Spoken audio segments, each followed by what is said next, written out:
की जेव्हा जेव्हा पृथ्वी तलावर पाप वाढतं तेव्हा तेव्हा देव अवतार घेतो. यदा यदा हि धर्मस्य ग्लानिर्भवति भारत अभ्युत्थानम अधर्मस्य तदात्मानं सृजाम्यहं.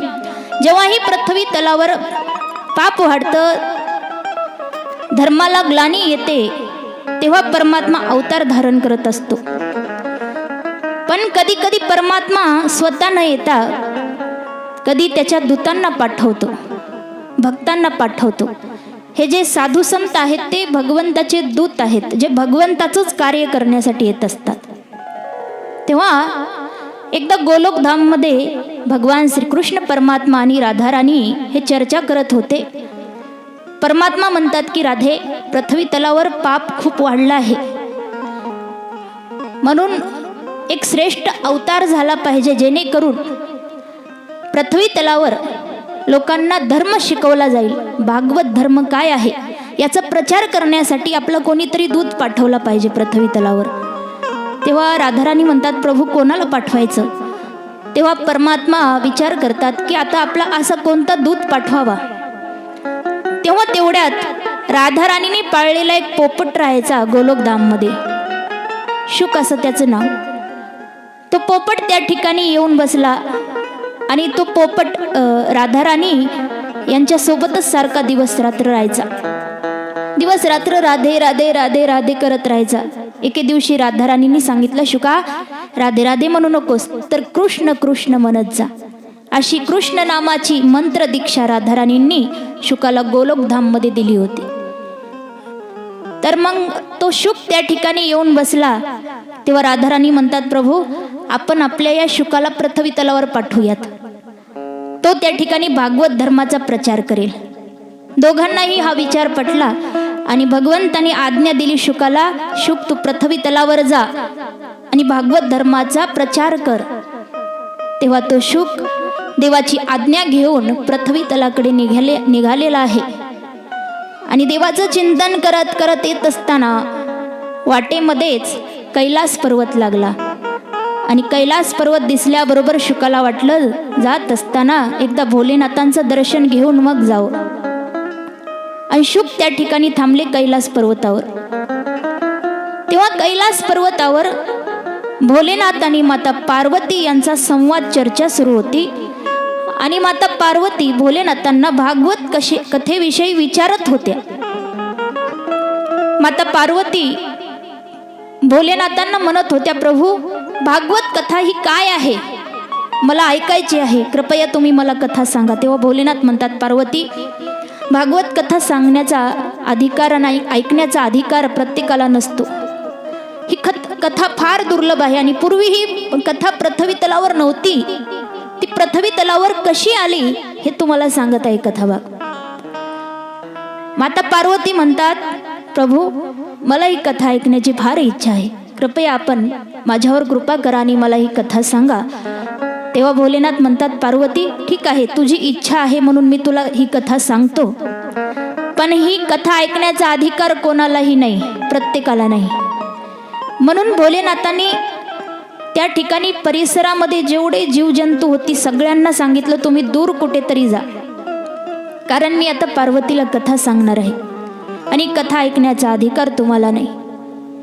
भोलेनाथांनी स्वतः गळ्यातला जो साप आहे, डोक्यावरचा चंद्र, गंगा यांनाही काही काळाकरता दूर पाठवले, थोडा वेळाकरता, जोवर कथाभाग सांगायचा तोवर, जेणेकरून कोणीही कथा ऐकू शकणार नाही, केवळ पार्वतीला कथा सांगायची.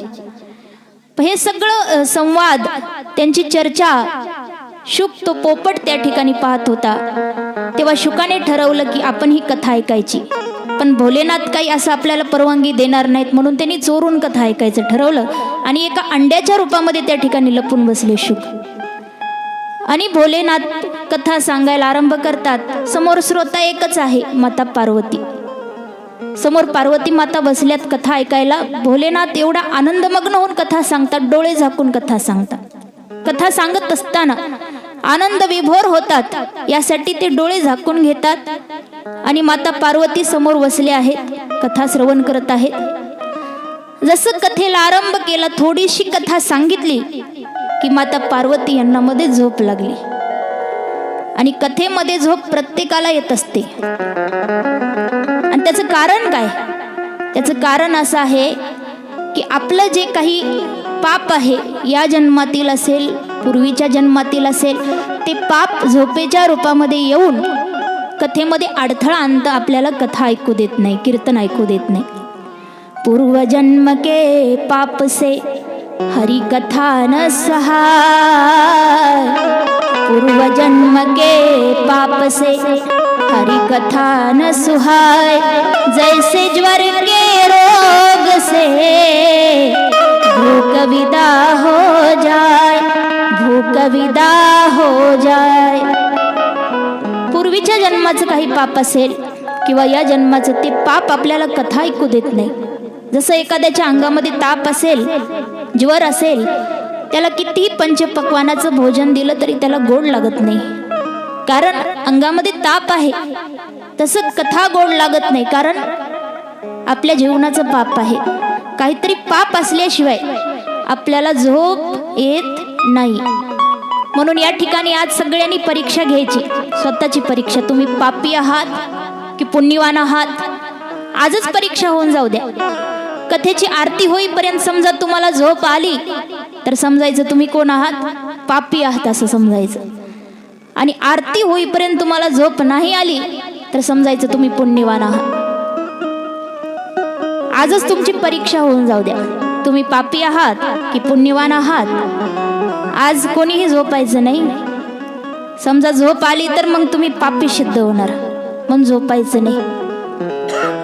सगळ्यांनी डोळे मोठे मोठे करून माझ्याकडे पाहायचं, डोळे झाकायचेच नाहीत बिलकुल. कथेमध्ये आलं की झोप येते, कारण पाप.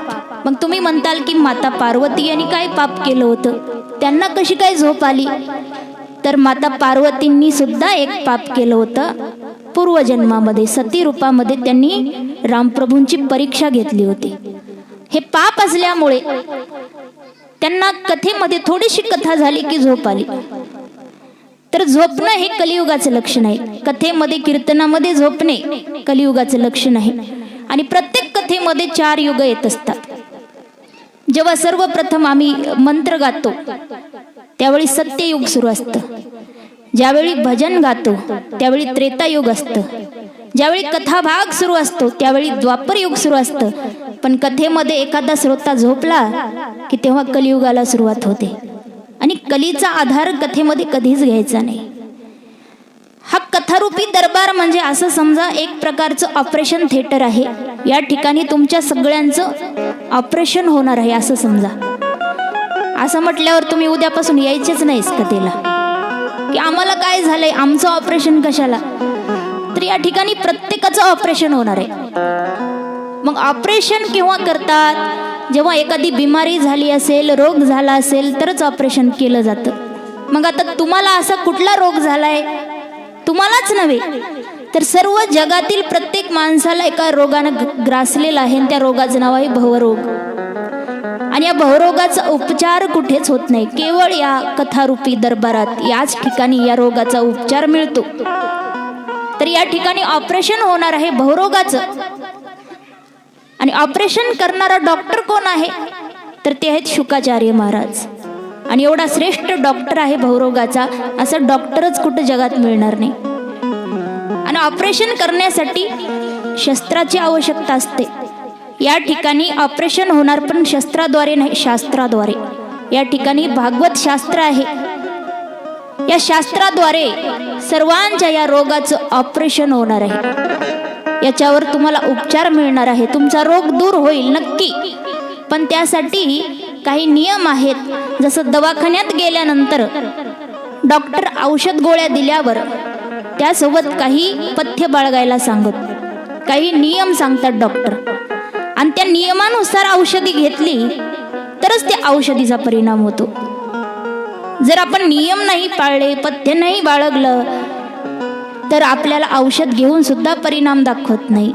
कृष्ण नाम की औषधि खरी नियत से खाय, कृष्ण नाम की औषधि खरी नियत से खाय, अंग रोग व्यापे नहीं भव रोग मिट जाय, भवरोग मिट जाय.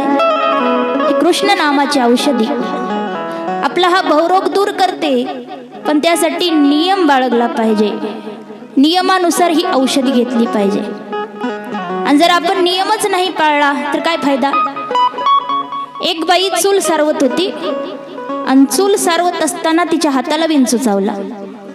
हाताला विंचू चावल्यानंतर ती डॉक्टरकडे गेली. डॉक्टरने एक चिकटपट्टी दिली. सांगितलं, बाई जिथं विंचू चावला त्या ठिकाणी लाव. बाई घरी आली चिकटपट्टी घेऊन आणि बाईनं ती चिकटपट्टी घेतली आणि चुलीला लावली. कुठं लावली? चुलीला. कारण ती चूल सारवत असताना तिच्या हाताला विंचू चावला होता. डॉक्टरनं सांगितलं जिथं विंचू चावला तिथं लाव. मग आता चुलीजवळ चावला म्हणून चुलीला लावावं का चिकटपट्टी? त्याचा काय फायदा होईल का? नाही ना. जिथं विंचू चावला म्हणजे हाताला विंचू चावलाय तर त्या ठिकाणी लावायची. मग आपण नियमाच्या विरुद्ध कार्य करतोय, मग त्याचा परिणाम कसा होईल? त्याप्रमाणे कुठलंही औषध असो नियमाप्रमाणे घ्यावं. मग हे कृष्ण नामाचं औषध ही नियमाप्रमाणे घ्यायचं. आणि नियम काय आहे तर मनापासून कथा श्रवण करायची. या ठिकाणी फक्त शरीराने यायचं नाही तर मनासहित यायचं. नुसतं शरीर समोर आहे पण मन नाही, मग काही फायदा नाही. मन बाहेर भटकत आहे आणि शरीर इथे बसले तर मग याचं तुम्हाला फळही मिळणार नाही आणि कथा ऐकून फायदाही नाही. म्हणून मानसिक पूजेला कलियुगामध्ये सर्वात जास्त महत्त्व दिले. मानसिक पूजा आणि मानसिक श्रवण ही महत्त्वाचं आहे. मनापासून या ठिकाणी श्रवण केलं पाहिजे. नियमानुसार श्रवण केलं तर आपल्याला लाभ होत असतो. एक उदाहरण सांगते. दोन मित्र होते, खूप जिवलग मित्र. ते तीर्थ